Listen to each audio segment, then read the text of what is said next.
Naglabas na raw ng warrant of arrest ang ICC laban kay De La Rosa at natanggap na ito ng Interpol. Nasa Pilipinas na rin daw ng mga Interpol para arestuhin ang senador. Pero ayon kay DILG Secretary John Vic Remulla, inihahanda na nila ang task force na tutulong sa pagdakip kay De La Rosa. Ma-ICC ba si Bato at saka si Bongo?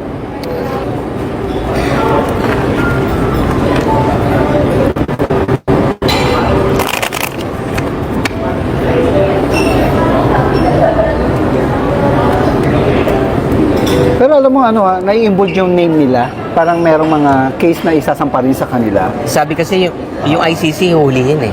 Meron kasi siyang, si Bato, si Senator siya, di ba? Oh, yung dalawa, Bongo and Bato. Basta sana malusutan nila, magawa nila ng paraan. Sayang ang pagiging senator nila, oh. Hindi ko mo sinasabing maraming tataas ang kira. Anong sayang ka dyan? Ibig sabihin kasi, binoto nyo sila eh. Oo nga. As public. Nagtiwala ang tao. Nagtiwala ang tao sa kanila. Hindi natin maaalis yun kasi nanalo sila eh. Ibig sabihin, gusto ng taong bayan na nandoon yung dalawang yun, as senator. Si Bongo, pero merong case ako nakikita sa kanila na harapin din, especially itong taon na susunod, mag-o-open na yon uli. Ha? Ang request ng isa rin, again, subscriber. This is for entertainment use. Ang tamaan ay huwag magagalit. Chill lang. Ganon. At take it as an entertainment issue. Ito po ay si Ronald De La Rosa alias Bato. Yan, Senator Bato ang tawag sa kanya bilang Bato. Yan. Ito na po. Bigyan mo po ako kung anong nakikita nyo po kay Ronald De La Rosa alias Senator Bato. Again, ikutin natin. Ayan. Oops. Actually po, ito ay hindi dahil sa isang commitment. Pero parang ikinasal po siya sa kanyang commitment bilang isang mambabatas o bilang isang politician. Pinanganak po talaga siya na may karisma sa tao, karisma sa mga nakapalibot sa kanya. Pero marami ang kumu-question sa loyalidad niya sa ating dating presidente. Hindi ko alam bakit. Marami pong kumu-question ng kanyang tunay na loyalty sa dating Presidente Duterte. Ayan na po. Ayan. Na kung tutuusin ay kumbaga siya talaga ang nagpakilala sa buong mundo kay Senator Bato. Hindi ko alam bakit ang daming kumu-question ng loyalty niya. Ito po yung sabi ng tarot. At mahaharap po ang ating Sir Bato, Sir Ronald De La Rosa Bato. Ayan. Sa isang maatikabong pagsagot sa ito po ay isang paglilitis again na maaring masangkot po sa ang ating Sir Bato, Sir Ronald De La Rosa. Ito ay usapin ng pagpatay. Ayan po. Batas ng pagpatay. Pero ito po ay depende sa kanya kung ito po ay masasagot niya at may paliliwanag ng maayos. At ito po ay nag-uugnay sa dating batas na ipinukol din sa ating dating president. Pero according to this, kung makikita ninyo po, andito po si tatay, yung dating president. Andito po si Sir Bato. At yung babae po ay nagsisignifies ng pagpapaliwanag. Babae nga pagpapaliwanag. At nakikita nyo yung mga aso. Ito yung mga tahol ng tahol at gustong siya ay pagpaliwanagin. So, magaganap po ito at magpapaliwanag po si Sir Ronald De La Rosa Bato. Ayan. Bilang Bato. O nga Bato ang tawag sa kanya. And again, susubukan na naman muli ng mga tao na galit sa grupo. Ito po lilinawin ko. Nakita niyo po yung mga nakatayong yan? Yan po ay pagsubok sa loyalidad again ni Sir Bato o ni Sir Ronald de la Rosa, yan, at sasakit ang ulo niya dyan kasi mag-e-explain siya at ipapaliwanag niya ang isang mga, ang mga question na may kinalaman. Lagi siyang ididikit dito kay ating Tatay Digong. Lagi siyang ididikit. Laging i-questionin at ididikit. Pero again and again, malalampasan niya. Mag-ingat lang po siya sa kalusugan, especially ang bad cholesterol and hyper. So, maging healthy muna ngayon si Sir Ronald de la Rosa kasi lumabas po rito ang overtension. Lumabas po dito ang cholesterol na mataas, bad cholesterol, ang kinakailangan niyang pag-ingatan, mag-ingat din po siya. Pag-ingatan ng sarili niya. Nawa ay malampasan niya. Ito po ay pag-iingat.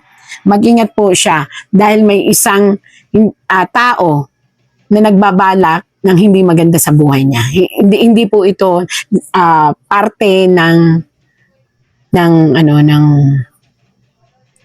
kanyang trabaho. It means ito po ay marahil ito ay personal. Mag-ingat, personal. So mag-ingat po si Sir.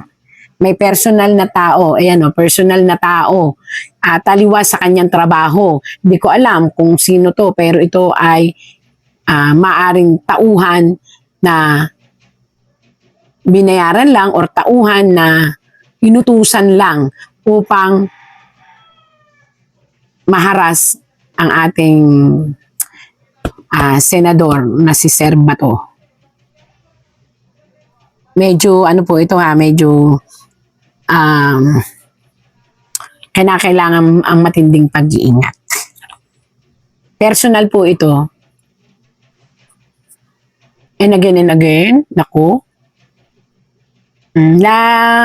Isang sitwasyon na paglilitis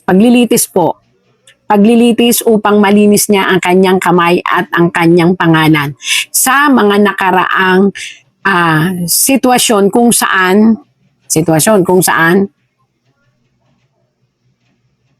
dati pa ito sa nakaraan niyang posisyon, hindi pa siya Senado. Ayan po. Hindi ko alam kung ano yon. Hindi pa siya nun Senado, tapos parang nanunungkulan pa siya sa Davao. Parang ganun po. Again, yun naman po ay maipapaliwanag sa isang maayos na pamamaraan. At malilinis niya ang kanyang pangalan, kaya lang mag-ingat.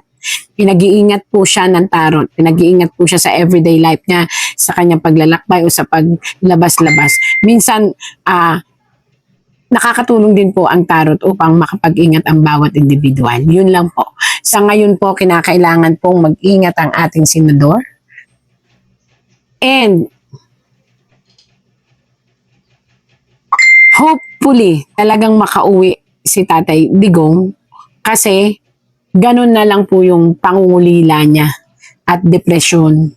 At sa totoo lang, ang daming bumabatikos man ng kanyang loyalidad pero sa puso't isip niya ito, diehard naman po siya. At yun nga, nananahimik lang siya kasi wala rin siyang masasabi. Wala rin siyang pwedeng sabihin dahil alam niya na darating ang point of time, palaging dawit ang pangalan niya pag sinabing President Duterte. Kaya lang po, kahit nakabaliktad po ito, ang ibig sabihin po nito is pag-asa. May papaliwanag nyo ng mabuti ang mga kasong kakaharapin nyo. Mayroon pong isang malaking kaso kayong kakaharapin at ipapaliwanag. At ang sabi ng tarot, determination lang at dedication sa inyong sasabihin. May pagtatanggol nyo po ang inyong sarili. Again and again po, yun po ang lumabas kay ating senador. Nawa po ay ito ay makarating sa inyo upang kayo makapag-ingat. And please po, sa lahat ng nangyayari po, kalmante lang po dapat ang lahat. At laging maniwala na God sent miracles every day. Magandang gabi sa ating lahat! Sa totoo lang, ako'y nahihiyang magsabi sa inyo o iinganyuhin kayo na magsabi na bring him home. Dahil in the first place, hindi natin siya napigilan na dalhin doon sa ICC. Ako talaga ay masama ang loob ko. Mahiya ako sabihan kayo na bring him home. Na in the first place, hindi ko naman talaga siya napigilan na ibiyahe doon sa ICC. Kaya napakasama ang loob ko. Nung nangyari yun, hindi ko alam kung anong naramdaman ko. Para bang ganito na tayo ngayon, ka-helpless. Sarili nating pulis ang magdadala ng ating dating presidente, piliting isakay sa eroplano para ibiyahe doon sa The Hague, Netherlands. On what basis? On what basis? Oh, palaging sinasabi ni President Marcos, hindi namin ni-recognize ang ICC kasi hindi natin membro. Hindi kami nagko-cooperate sa ICC. Anong ginawang rason ni Pangulong Bongbong Marcos? Interpol! Bullshit! Interpol! Ako! Naging chief PNP ako!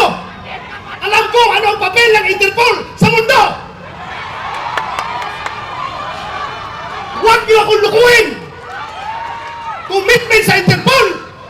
Bullshit! Interpol! Presidente ka! Presidente ka ng Pilipinas!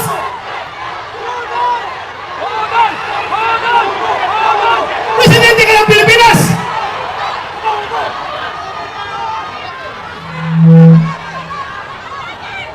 Presidente ka ng Pilipinas! Magpapressure ka sa Interpol? Ha? Pero ang lumalabas, mas gigil, mas atat na atat sila kaysa Interpol, kaysa ICC. Atat na atat sila na ibiyahe si Pangulong Duterte. Bakit? Di ba katungkulan na ating gobyerno ayon sa ating konstitusyon to protect, to serve and protect the Filipino people? Siniservisyohan niya? Yung mga dayuhan, hindi ang Filipino people. Kasi ang Filipino people, yun ang pinadala niya doon sa The Hague. Alam nyo, habang kinakarga sa aeroplano, nag-struggle sila doon. Wala na ko ibang magawa. Dahil nagdoon ako sa Davao, kino-coordinate ko yung ating yung petisyon na ginagawa natin na hindi nakahabol. Hindi ako sumama sa Hong Kong dahil sa gabi na yon, alas 3 sa madaling araw dapat ang biyahe ko papuntang Hong Kong. Pero mayroong nag-leak sa akin na informasyon. Hindi pa rin tulog ang Diyos. Nagsabi na, sabihan mo sila na may warrant na si President Duterte at si Bato. Uhulihin sila pagbalik nila dito, galing sa Hong Kong. So tinawagan ko si Ace Bingo Vidalria. Sabi ko, sir, meron ng warrant. Hindi na ko habol dyan. Asikasuhin ko na lang yung petition natin dito. Petition for certiorari and prohibition. Kinordinate ko yung ating mga abogado sa tornitoryon. Pero nung kinarga na siya, wala na ako. Ano bang gagawin ko? Alam mo yung nagawa ko? Naghanap ako ng tao nakakilala yung piloto ng eroplano. Pinasabihan ko yung piloto, sabihan mo, pag gawin niya yan, ibiyahin na si Pangulong Duterte. He will go down in history as the pilot na naghatid sa pinakamabait, pinakamahal na Pangulo doon sa The Hague. Sabi ko, meron nagkukommunicate sa amin dalawa. Sabihan mo, pagdalahin niya si Pangulong Duterte doon, mananagot siya sa taong bayan.